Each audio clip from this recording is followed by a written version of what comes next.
Mercredi 8 mars 2023, La Roche-Valmont s'est confiée au sujet des magazines qui ont marqué sa carrière et de sa rivalité avec Claude François.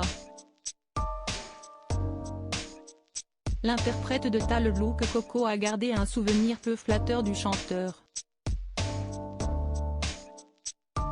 Jean-Quentin Gérard de son vrai nom, celui qui s'est fait connaître sous le nom de La Roche-Valmont a mené une carrière d'éditeur de magazines couronnée de succès à plusieurs reprises. J'ai créé des magazines sur les chanteurs.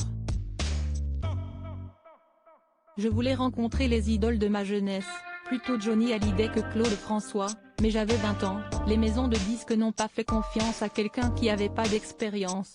Ils m'ont filé des reportages sur leurs débutants mais c'était Mike Brandt, Alain Chamfort, Patrick Juvet, François Valéry.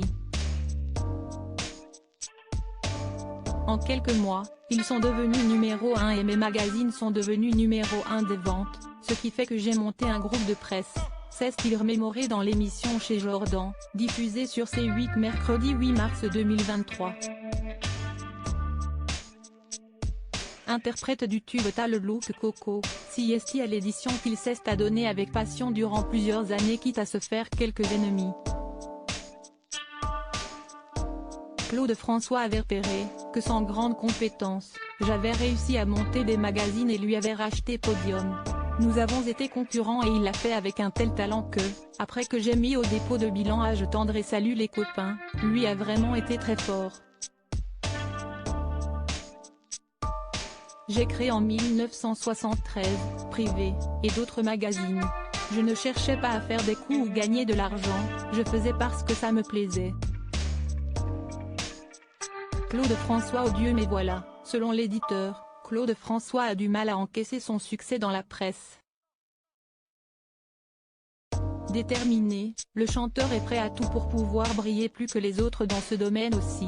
Il a toujours été féroce à tout point de vue, il avait la niaque, c'était un petit nerveux aussi bien au niveau des concurrents chanteurs que de sa vie privée.